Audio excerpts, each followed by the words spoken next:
Ok, donc je suis avec Rémi et on s'est posé dans un petit parc pour faire un petit débriefing. On est le dernier jour de l'exposition qui marque en tout cas une première étape importante du projet qui pourrait s'arrêter là. Et voilà. Voilà le contexte.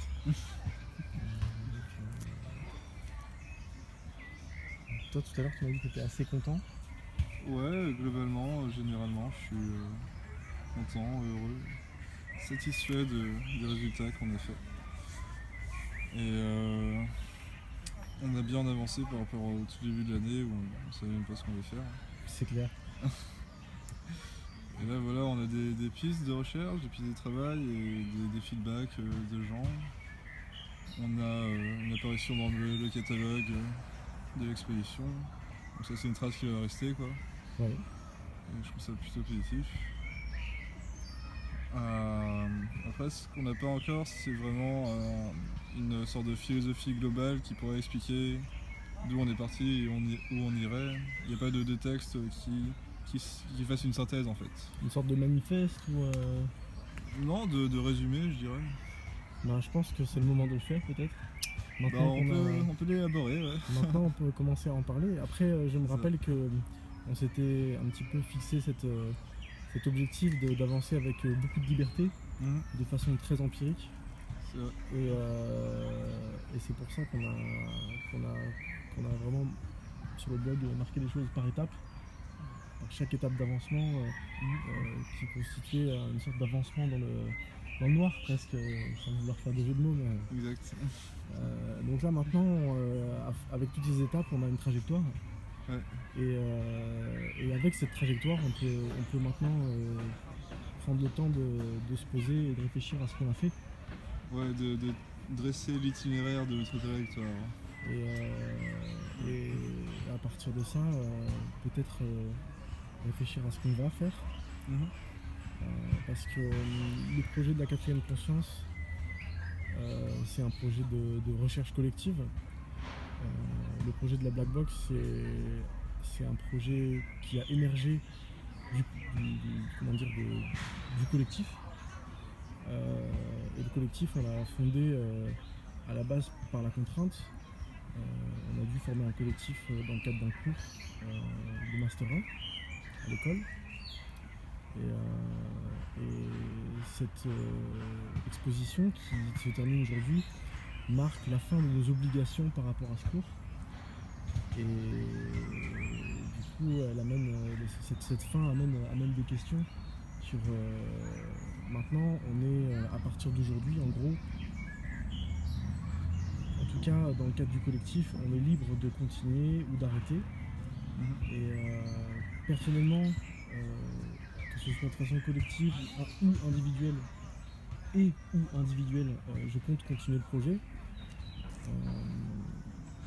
Mais la question du collectif, on n'en a pas encore discuté de ce qu'on faisait. C'est vrai. Et donc là, c'est le moment de commencer à en parler. T'as des envies, des attentes? Bah ouais, enfin, je dirais que mon envie, c'est un peu d'imaginer un point final, une destination finale. Parce on sait quel est notre point de départ, mais on sait pas jusqu'où on va, comme tu l'as dit. Et au final, ce qui est intéressant, ce serait de retracer tout l'itinéraire, toute notre démarche, parce qu'en fait, un itinéraire, c'est une démarche, c'est une mise en marche. Et là, on peut rejoindre notre cher président Emmanuel Macron et être en marche, quoi. Je te remercie pour ça. De rien. Et voilà, donc Emmanuel Macron, il est parti pour un quinquennat, et nous, il nous reste encore un an à l'ergue, et puis après, ce sera fini. En tout cas, ce sera fini de se voir tous les jours. Donc voilà, je pense que Disons que ouais, pendant en un an, on va encore pouvoir se côtoyer facilement. ouais, c'est ça. Et on a un contexte qui nous permet de continuer le projet sans trop d'efforts, quoi. Exactement. Ouais, et c'est pour ça que ce serait intéressant déjà de faire le point et puis après de voir quelle serait notre prochaine destination. Et donc pour faire le point, moi je suis assez partant de voir un peu tout ce qui a été dit par les personnes qui ont utilisé cette cabine. Oui. Donc déjà il y avait cette sensation soit de bien-être, soit de malaise, qui était très marquée à chaque fois. Plus généralement bien-être. Plus généralement bien-être, ouais. À quelques occasions malaise. À quelques occasions malaise, quand même quelques fois. Hein. Je dirais qu'il y a bien au moins un bon quart de malaise quand même. Même s'il y a beaucoup plus de bien-être, il y a un petit peu de malaise. Ouais. Après, est-ce que... de toute façon, je sais pas si on va vraiment chercher à faire des statistiques, mais je me dis qu'il y a aussi des gens qui ont refusé de participer. Est-ce que c'est des gens qui, si ils avaient participé, auraient vécu l'expérience de façon plutôt malaisante? C'est fort possible. C'est fort possible, mais on peut pas l'affirmer non plus. Je sais pas si c'est une question qui va nous mener quelque part, mais... Bah si, c'est intéressant aussi de savoir pourquoi les gens refusent. De façon générale, c'est difficile de faire des généralités. Souvent, les gens qui ont refusé quand on était au bas de la cambre ne m'ont pas donné d'explication, ils m'ont pas vraiment donné l'opportunité d'en avoir une, ils m'ont un peu plus mis de côté. Ils voulaient pas être dérangés. C'était plus... Ils étaient même pas intéressés de savoir ce que je leur proposais, mais simplement ils m'ont vu comme quelqu'un qui venait les importuner dans leur moment qu'ils étaient en train de passer dans leur promenade. Tranquillement. Il y a une personne qui a refusé, ça j'ai fait un petit témoignage qui est sur le blog, qui m'a dit que, en gros, je crois que je l'ai abordé en lui expliquant un petit peu le projet, et j'ai dû lui dire quelque chose du genre qu'est-ce que c'est? Ça peut être l'occasion peut-être de se recentrer, d'être plus à l'écoute de votre environnement, voilà, ce genre d'idées. Et donc elle m'a envoyé bouler, mais c'était super marrant parce qu'elle m'a envoyé bouler en disant ouais moi si je veux faire ça, je vais à l'église. Donc ça c'était bien parce que déjà c'était drôle, mais ça veut dire aussi que on a de la concurrence. Toujours. Mais ça veut dire aussi que peut-être des choses qu'on peut proposer par le projet de la cabine, c'est des choses qui peuvent être proposées ailleurs, dans des contextes complètement différents, et là, dans cette situation, dans un contexte religieux, catholique. C'est vrai. Moi, je me souviens d'un couple qui a refusé parce que c'était 2 informaticiens et qui passaient leur journée dans des bureaux, dans le noir, avec pour seule lumière leur écran. Et du coup, ils avaient projeté leur propre vie de travail dans cette cabine toute noire, ce qui n'est pas forcément juste parce que c'est très différent quand même comme expérience. Complètement. Mais voilà, il y avait cette peur peut-être de se retrouver dans une situation d'inhibition angoissante qu'ils connaissent tous les jours au travail. Et je pense que certaines personnes ont ressenti ça, cet espace comme un emprisonnement en fait, comme une cage. Et notamment cette fille qui était claustrophobe qui est restée 30 secondes et s'est enfuie en courant. Enfin pas en courant mais en criant presque. Il y a une fille qui s'est enfuie en criant? Non mais j'exagère mais c'est une fille de bac 1 pendant la porte verte. Ah d'accord. Ouais. C'est vrai que quand on est claustrophobe c'est quand même assez difficile de rester longtemps dans le noir. Mais après, plus généralement, cette peur du noir, ça demande à être creusé parce que c'est quelque chose d'assez inconscient, quoi. Ouais. Qui remonte peut-être à nos peurs enfantines d'être séparés de nos parents, ou alors à la peur tout simplement des bêtes féroces qui se cachent dans la forêt, quoi. Et du coup, je pense qu'il y a vraiment quelque chose à voir par rapport à l'inconscient et qu'est-ce qui se cache derrière le simple fait de nous voir plus que du noir, de ne plus rien voir, quoi. Ouais, là je crois qu'on ouvre déjà tout un monde, c'est ça, à mon avis. Tout un monde de recherche. Juste cette piste-là, on peut faire un mémoire dessus, quoi. C'est ça. Mais oui, c'est une excellente piste. Ouais. On peut rebondir sur tellement de choses. Moi j'avoue que à la fois je trouve ça très intéressant, mais c'est un truc qui me fait un peu peur d'une certaine façon, dans le sens où c'est tellement vaste que j'aurais peur de m'y perdre peut-être. Mais on peut y mettre un pied et C'est voir ça. ce qui se passe. On peut aussi passer à une autre thématique. Non, mais je pense que c'est la thématique de la peur du noir. C'est quand même une thématique importante dans la mesure où la peur ou l'inconfort, hein, ça peut être un truc un peu qui n'est pas forcément lié directement à la peur, Ouais. mais plus au rapport négatif au noir. C'est ça. Moi j'ai souvenir qu'il y avait une fille qui n'avait pas voulu rentrer dans la cabine, justement parce qu'elle avait un rapport très négatif au noir, qu'elle fuyait au maximum. Et en fait elle se sentait, elle voyait le noir comme une matière. Une matière noire. Une matière qui l'oppressait et qui l'étouffait et qui d'une certaine façon l'immobilisait. Et ça j'ai trouvé que c'était vraiment très très intéressant. C'est un des premiers témoignages que j'ai recueillis, que j'ai pas pu enregistrer. Et c'est très intéressant parce que ça entre en opposition avec une récurrence dans les témoignages pour les gens pour lesquels ça s'est bien passé, d'être dans un espace infini, qui soit au contraire très relaxant, très, très apaisant, puisque infini, non limité, infini aussi en possibilités. Et là à l'inverse c'était l'image de la caverne qui s'imposait pour les gens qui avaient peur. C'était une image du placard en fait, de la claustrophobie. Oui. Et en fait c'est souvent dans tous les films d'horreur, hein, ces gens qui sont enfermés dans l'endroit, par exemple dans Alien, ils sont tous dans le vaisseau et il y a ces monstres horribles qui vont manger les têtes, qui sont dans le même vaisseau quoi, ils peuvent pas en réchapper. La question de l'enfermement. C'est ça. Après, je sais pas si c'est pertinent parce que les gens sont pas enfermés en fait. Ils sont tout à fait. Ils ont été libres de rentrer et ils sont libres de sortir. Ils ont une sensation d'enfermement quand ils y sont quoi. C'est la sensation c'est ça. Qui les pousse à sortir d'ailleurs. Et en fait c'est une image qui est assez ancienne, qui est celle de la caverne et du boyau. Et c'est aussi relié aux intestins et aux sensations internes de notre corps. Où en fait la caverne est comme un intestin qui circule quoi. Et c'est des images qui ont été analysées et disséquées par Gaston Bachelard dans son livre La Terre et les rêveries du repos, où il invoque toutes ces images dans la littérature. Par exemple celle de Robinson Crusoe qui va trouver sa grotte. Et par contre lui c'est plus une image positive de la grotte parce qu'il va dormir dedans, il va essayer de se couvrir de lait de chèvre et c'est comme une seconde renaissance quoi.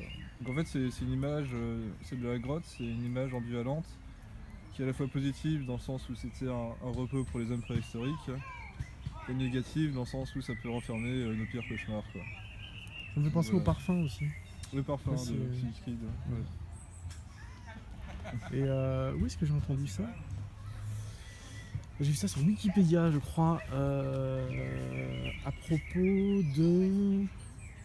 Alors je vais me renseigner par rapport à James Turrell et l'effet Gansfield sur lequel il a travaillé, mais pas que lui, hein, c'est un effet qui est plus général et qui est un effet un peu hallucinatoire lié à la perte de perception visuelle.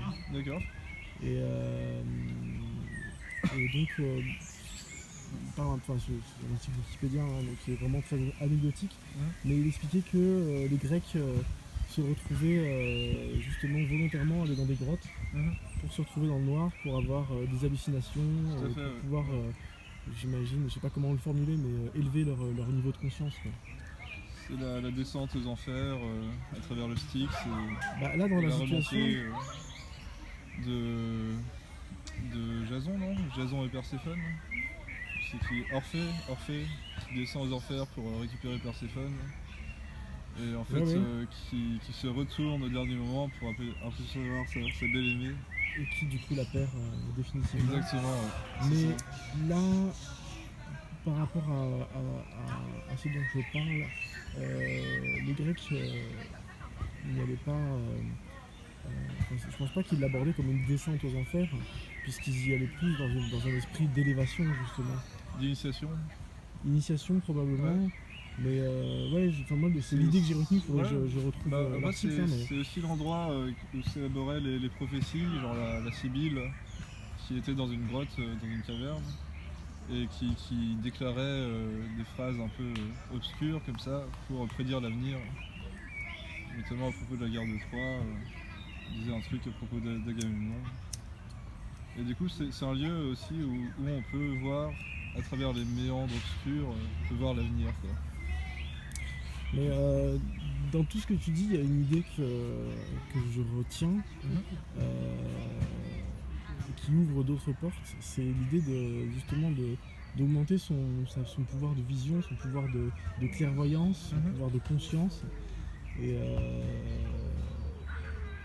je pense que c'est un des enjeux clairement de la cabine, c'est un enjeu qui s'est ressenti à travers en tout cas une partie des personnes qui l'ont utilisé. Je pense, en tout cas en ce qui me concerne, ça fait partie des enjeux qu'on a cherché un petit peu à travailler aussi. En tout cas qu'on a questionné, des conversations qu'on a eues avant même de choisir de faire le projet de la Black Box. Et du coup, c'est une élévation de la conscience qui se fait par un retrait, quoi. C'est ça. Parce qu'il faut pas oublier que la Sibylle était aveugle et qu'elle portait un bandeau sur les yeux. Oui. Donc c'est pour ça qu'elle pouvait voir l'avenir, parce que si elle avait eu des yeux comme tout le monde, elle aurait pas pu, quoi. Ouais. Donc c'est en se retranchant de la vue qu'elle accède à une autre conscience, à une quatrième conscience, comme on pourrait le dire. Il est vraiment bien ce personnage dont tu parles, parce que je trouve qu'il cristallise beaucoup d'enjeux en fait. Il pourrait être une métaphore. Une belle métaphore de la cabine. Je pense qu'on y reviendra. On y reviendra. Je pense qu'on y reviendra. Ouais. Ça marche.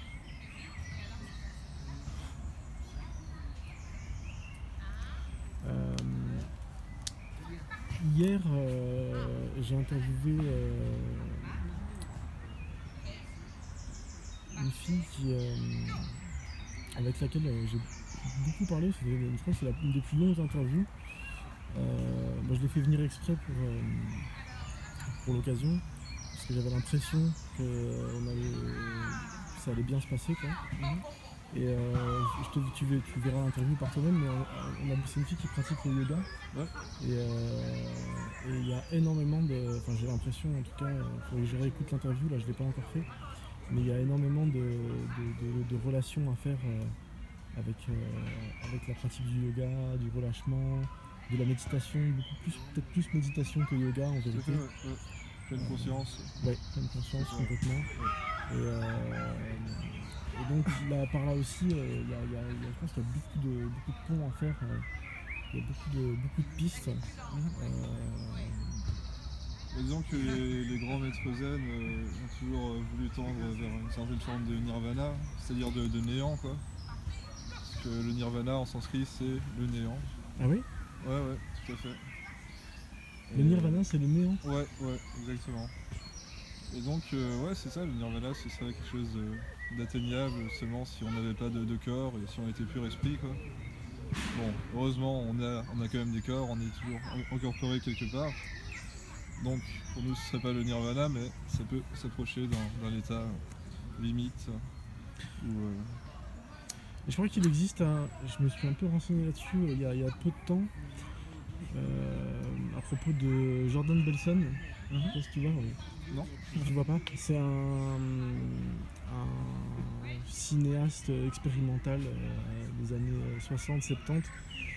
Et j'ai lu une traduction d'un chapitre de Expanded Cinema de Guy Youngblood, qui a été écrit aussi dans les années 70, je crois début 70. Qui parle du cinéma étendu. Tu vois un peu ce que c'est Pas vraiment. En gros, pour faire un gros résumé, le cinéma étendu, c'est quand la pratique du cinéma devient art par le dispositif. D'accord. Plus que par le film qui est projeté, on va dire. C'est très résumé parce que c'est un peu plus vaste que ça, mais. Ouais, non, et Expanded Cinema et Guy Youngblood, c'est aussi la première théorisation de l'art vidéo. D'accord. Voilà. Dans les années 70. C'est ça. Et donc, voilà, je m'intéressais à Jordan Belson par rapport à un film qu'il a fait qui s'appelle, alors je vais peut-être mal le prononcer, mais je crois que c'est Sadhmadi, qui est un terme qui vient du yoga. D'ailleurs, un film qu'il a réalisé après avoir passé 2 ans de pratique de yoga intensive, cool. avec un immense sérieux. Il s'est coupé de ses relations avec ses proches, il a mangé le moins possible, il s'est coupé le plus possible de sollicitations sensorielles. Une vie d'ermite. Voilà, une vie d'ermite. Il a eu une expérience assez forte. Heureusement. Et donc de cette expérience, il a fait ce film. Okay. Et il considère avoir réussi à retranscrire ce qu'il a vu. D'accord. Je ne sais plus exactement, mais il y a une petite phrase où il dit c'est comme si j'étais revenu de là-bas et que j'avais capté directement des images, quoi. Ouais. Mais c'est vrai que cette notion de noir dans le cinéma et de vie en retrait, ça se retrouve dès l'instant où c'est projeté en salle, parce que pour avoir de la lumière sur un écran, il faut du noir complet autour, quoi. Oui. Et donc dès le départ, le cinéma est une expérience de la grotte et de la caverne de Platon, quoi. Complètement. Et une expérience hypnotique aussi, parce que Pascal Rousseau en a parlé. Ouais. C'est une expérience de l'immersion parce que le film c'est quelque chose d'hypnotique et c'est sur la longueur, c'est une durée qui emmène dans une sorte de rêve en fait, de rêve que les producteurs, les scénaristes et les caméramans ont imaginé, quoi. Oui, complètement. Alors ouais, je serais curieux de voir ce que l'artiste dont tu parles a réalisé comme image. Eh ben écoute, moi si je me suis intéressé à cet artiste et à ce film, alors j'en ai entendu parler dans le livre de Pascal Rousseau, Causa Mentale. Et j'ai été interpellé parce que depuis, je sais pas, on va dire depuis 1 an à peu près, j'ai petit à petit pris l'habitude de faire beaucoup plus attention à ce que je vois. Okay. Tout le temps. C'est bien. Et notamment quand j'ai les yeux fermés. Et donc je peux passer du temps à faire attention à ce que je vois les yeux fermés avant de dormir ou à d'autres moments. Les yeux ouverts c'est bien aussi. Les yeux ouverts c'est bien aussi, ouais, j'oublie pas. Mais même les yeux ouverts, c'est dingue quand on fait attention un petit peu à ce qu'on voit, comme on se rend compte qu'on voit des trucs incroyables qui peuvent paraître un peu irréels dans certains détails. Des détails, des reflets, bref. Mais si j'ai été interpellé par ce film, c'est parce que j'ai trouvé que ça ressemblait vachement à ce que je pouvais voir à certains moments, justement quand j'avais les yeux fermés. D'accord. Et je me suis dit, le gars, il a cerné quelque chose de précis. Ouais. Et du coup, j'ai voulu en savoir plus. Et puis après, de façon plus générale, ça fait déjà plus de 2 ans maintenant que je m'intéresse au cinéma étendu, à Ginning Bob, et donc du coup c'était l'occasion aussi de revenir un petit peu vers Expanded Cinéma qui est important pour moi. Ouais. Mais alors ouais, moi ce qui m'intéresse dans les phénomènes optiques d'illusion, c'est que en fait ce sont des minuscules cellules qu'il y a dans notre iris qui captent la lumière et qui gardent cette lumière, qui la conservent comme une mémoire, quoi. Et c'est ce que tu dis, quand on ferme les yeux, on a toujours la mémoire de ce qu'on vient de voir, quoi. C'est gravé quelque part au fond de l'œil. Et donc c'est encore une image de la caverne, puisque dans l'œil, l'image passe inversée et on la retrouve projetée. En fait, c'est notre cerveau qui la désinverse et qui la montre droite. Et donc c'est toujours une image presque cinématographique, quoi. Et c'est aussi intéressant de voir tous ces petits points qu'il y a dans l'œil quand on a trop de lumière. Ça vient de ces cellules, et par exemple quand on regarde le ciel bleu très longtemps, on voit des minuscules points blancs qui commencent à s'agiter comme des sortes de mini-vers au fond d'une mare, quoi. Et il y a plein de phénomènes comme ça, et je crois que ça porte un nom assez précis, genre des phonèmes ou des phénomènes. En tout cas quelque chose de... Oui, il faut que... J'aimerais beaucoup faire tester la cabine et interviewer une fille qui travaille là-dessus. Ouais. Bah, moi je me souviens de Joseph qui avait fait un exposé en couleur en bac 2, quoi. Ah ouais? Joseph, ouais. Putain, j'ai dû louper son exposé. Ouais, c'était hyper intéressant. Et en fait, il y a vraiment plein de catégories très précises des petites taches que tu peux voir. C'est soit des serpentins, soit des croix, Ouais. soit des étoiles. Et il avait vraiment fait tout un exposé dessus et j'avais juste mémorisé quelques notions. Mais après, je pense qu'il y a vraiment beaucoup de choses à connaître Ouais. là-dessus. Et ça aussi, en soi, c'est un sujet qui pourrait être intéressant d'aborder dans le cadre de la cabine, parce que la cabine, c'est clairement un dispositif pour se confronter à ces... j'ai pas le terme, donc à ces apparitions visuelles. Donc c'est pas forcément la partie qui m'intéresse le plus, mais je pense que ça reste une partie intéressante à aborder dans un tout. Ouais. Alors, quelle partie t'intéresse le plus alors? Et personnellement, j'ai l'impression que c'est davantage la question de l'élévation de la conscience. D'accord. Après, c'est dit un peu vite, c'est un peu vague. Il faut que je précise encore parce que c'est encore très intuitif. Mais allez, je vais te dire un truc un peu large, ok, Ok. qui englobe même des choses qui Soyons vont, larges. soyons larges, voilà, qui englobe des choses qui vont au-delà de la cabine. Je pense que de façon générale, on est vraiment, on pourrait faire vraiment mieux en fait. Ouais. L'homme en général, hein, c'est pas le milieu artistique, c'est pas nous, c'est l'homme en général. Ouais. À notre époque en tout cas, de ce que j'en vois, de mon expérience, pourrait faire vraiment mieux en termes de capacité de conscientisation de ce qu'il vit, de qui il est, de ce qui se passe autour de lui, de ses relations avec les gens. Et déjà, je pense qu'il pourrait faire vraiment mieux et qu'il aurait beaucoup à gagner à le faire. Après, c'est vraiment parce que tu entends par cet adjectif mieux, parce qu'il y a toujours mieux, mais il y a toujours pire. Enfin, Oui, c'est assez dur à préciser au niveau du jugement, ce d'accord. qui est mieux. La question du bien et du mal. On en Ouais. reparlera après alors. Ok. Mais Ouais. alors, quel moyen tu verrais à ça? Je pense qu'il y a beaucoup de moyens, mais je vais juste continuer.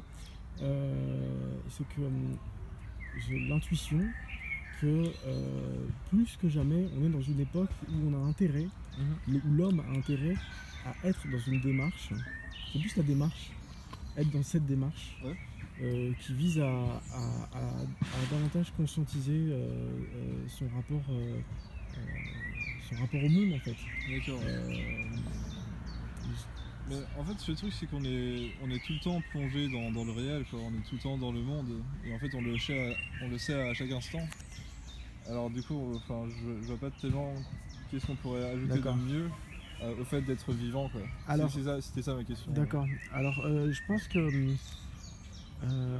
je sais que les neurosciences ont fait un grand bond en avant depuis une dizaine d'années.